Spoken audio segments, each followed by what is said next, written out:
नमस्कार, पहुना.in में आपका स्वागत है। आपके साथ हूं मैं जेके नायक। आज हमारे साथ बेहद ही खास मेहमान मौजूद हैं। आईआरएस अफसर और भोपाल जीएसटी विभाग में एडिशनल कमिश्नर के तौर पर पदस्थ हैं लोकेश सर हमारे साथ मौजूद हैं। सर, सबसे पहले पहुना.in में आपका स्वागत है। बहुत बहुत धन्यवाद। सर, आज युवा कोचिंग आप पहुंचे हैं, बहुत सारे स्टूडेंट को आपने मोटिवेट किया। सबसे पहले मैं यूपीएससी तैयारी के बारे में हम चर्चा करेंगे, लेकिन आपका बचपन कैसे रहा था और यूपीएससी तैयारी करने का प्लान आपका कैसे है, इस पर पहले हम बताएंगे।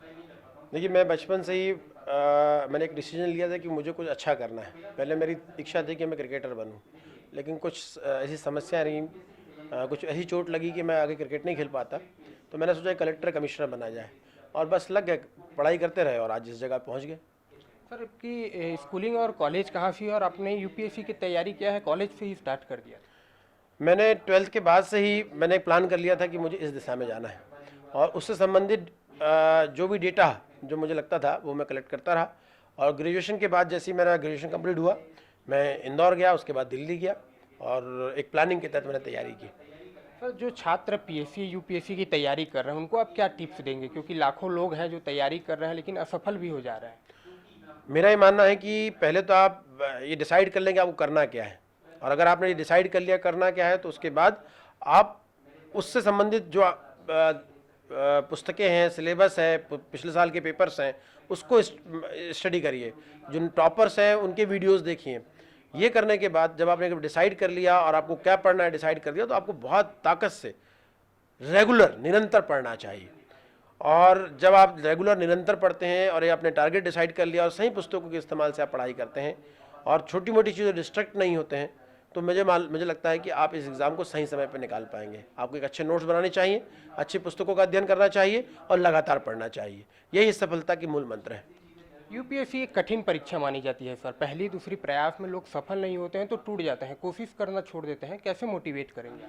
मैं हमेशा कहता हूँ कि कोशिश कर, हल निकलेगा, आज नहीं तो कल निकलेगा। हमें कोशिश तो करना पड़ेगा। वो 4 लाइनें और लिखी गई ना कि असफलता एक चुनौती से स्वीकार करो। असफलता होनी है, असफलता एक चुनौती से स्वीकार करो, क्या कमी रहेगी देखो और सुधार करो।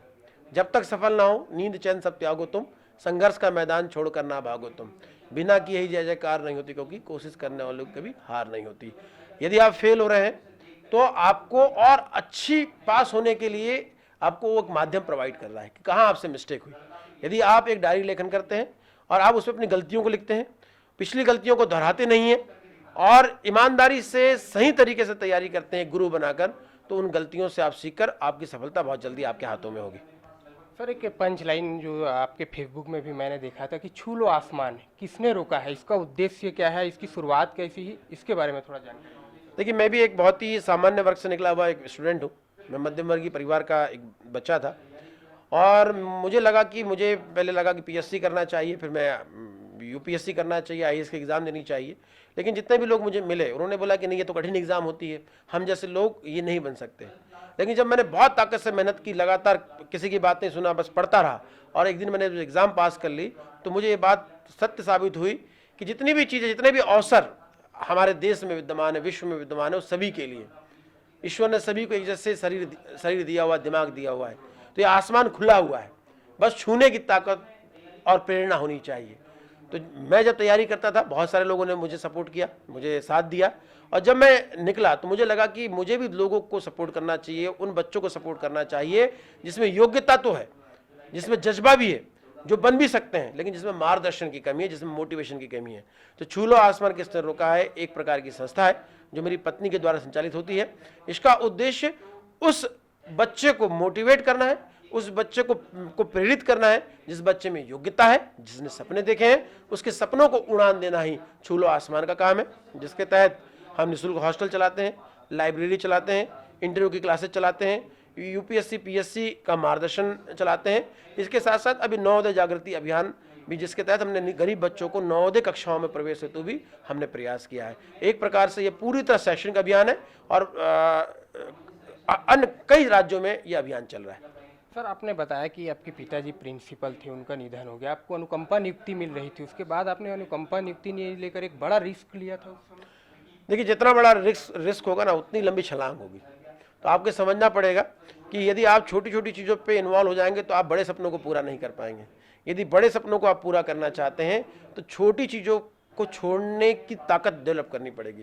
जिस दिन आप में छोटी चीज़ों को छोड़ने की ताकत डेवलप हो गई और बड़े चीज़ों को प्राप्त करने की प्रेरणा आ गई, उस दिन आप बड़ी चीज़ों को प्राप्त भी कर लेंगे और ज़िंदगी में सफल भी हो जाएंगे। जहाँ मैं आज आया हूँ, युवा राजीव जी मेरे साथ मेरे ही डिपार्टमेंट में हैं और जिस प्रकार से वो काम कर रहे हैं और जो छूलो आसमान काम कर रहा है, उसका उद्देश्य एक ही है। मेरा आज आने का उद्देश्य यही था कि छूलो आसमान के नज़रिए से जो युवा भी काम कर रहा है, उसमें युवाओं को जोड़ते हुए उनको छूलो आसमान को प्राप्त करने के लिए प्रेरित करना आज के इस कार्यक्रम का उद्देश्य था। तो ये थे हमारे साथ आईआरएस लोकेश सर जी, जिन्होंने आज जो युवा के छात्र हैं उनको मोटिवेट किया और किस प्रकार से पीएससी यूपीएससी की तैयारी करनी चाहिए, कैसे आगे बढ़ना चाहिए, इस पर विस्तार से चर्चा की। कैमरामैन पिंटू देवांगन के साथ जेके नायक, पहुना.in।